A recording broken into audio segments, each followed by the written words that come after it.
He woke up from a coma and remembered everything. They told us he might not wake up, 42 days in a coma after a car crash. The doctors said he had a 10% chance.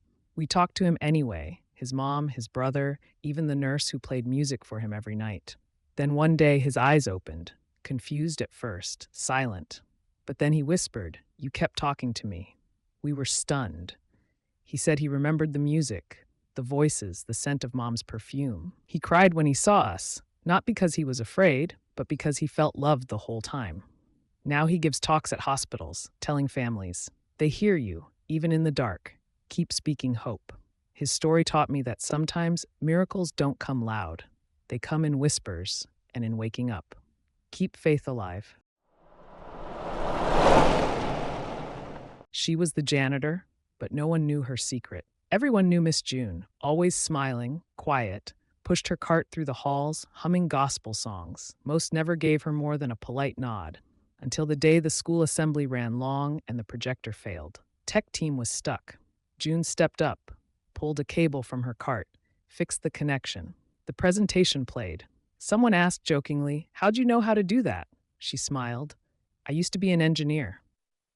Dead silence. Turned out she had a degree in electrical engineering, worked in aerospace, left it all to care for her sick husband. After he passed, she took the janitor job to pay the bills. Never complained, never corrected anyone. That day, everything changed. Students started talking to her. Teachers asked her advice. She became a mentor to many interested in STEM.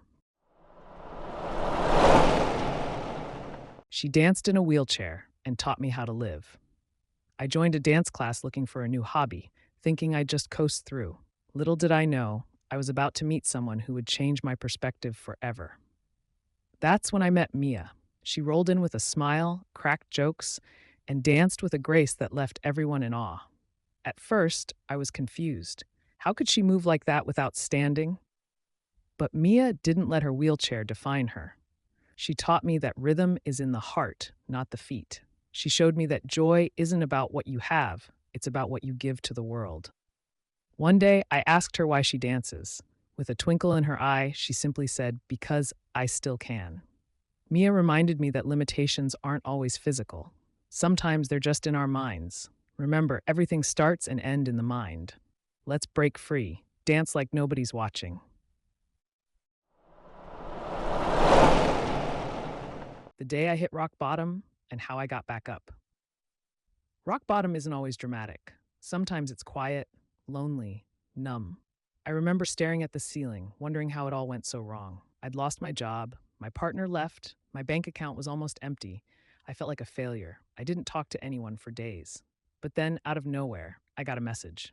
Just a simple, "Hey, you okay?" from an old friend. That was the first thread I held on to. From there, I reached out. I asked for help, something I used to see as weakness. I started therapy. I journaled. I forgave myself. It wasn't an overnight change, but step by step I climbed out. Today, I'm not perfect, but I'm grounded, grateful, strong.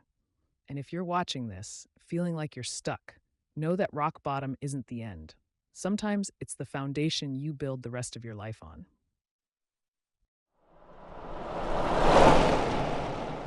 He was homeless, invisible to the world around him.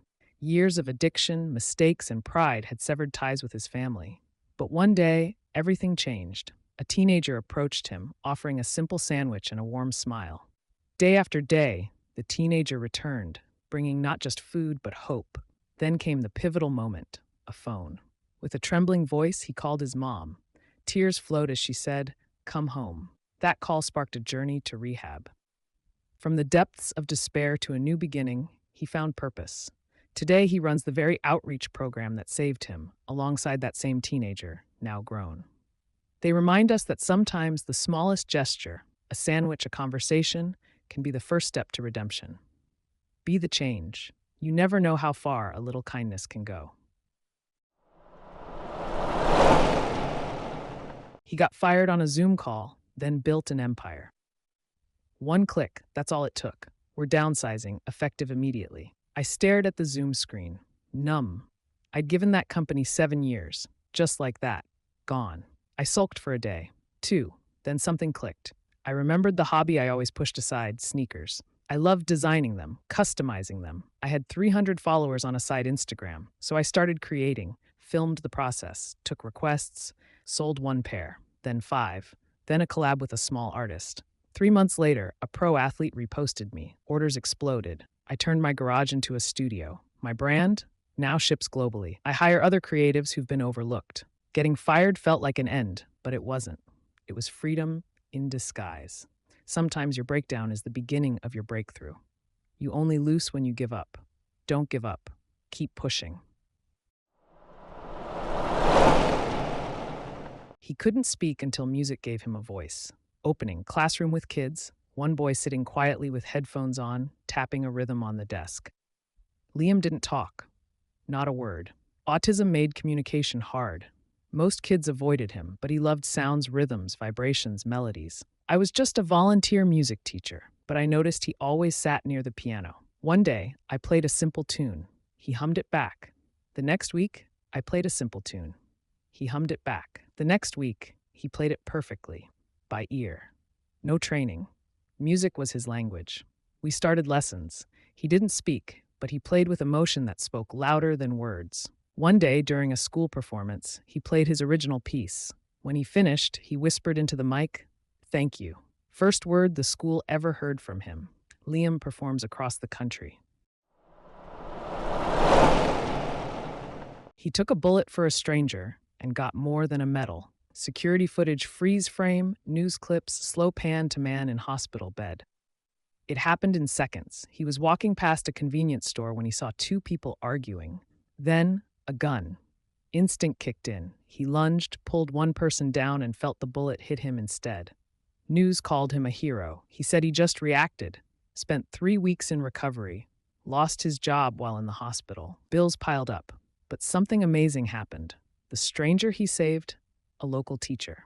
Her students started a fundraiser. It went viral. Over $100,000 raised. He got a new job, a new apartment, but most importantly, a new purpose. Now, he works with trauma survivors. Still limps a little, still has the scar. But when people ask why he did it, he says, "I didn't save a stranger. I saved someone who mattered." The diary my mom hid from everyone until she died. We were going through her things when we found it, tucked in a shoebox, my mom's diary. I didn't know if I should read it, but curiosity won. It started light, recipes, memories. Then it got deeper. She wrote about her dreams, regrets, a miscarriage I never knew about. How she struggled after my dad left. How scared she was, but how hard she tried to be strong for me. There was one page I'll never forget.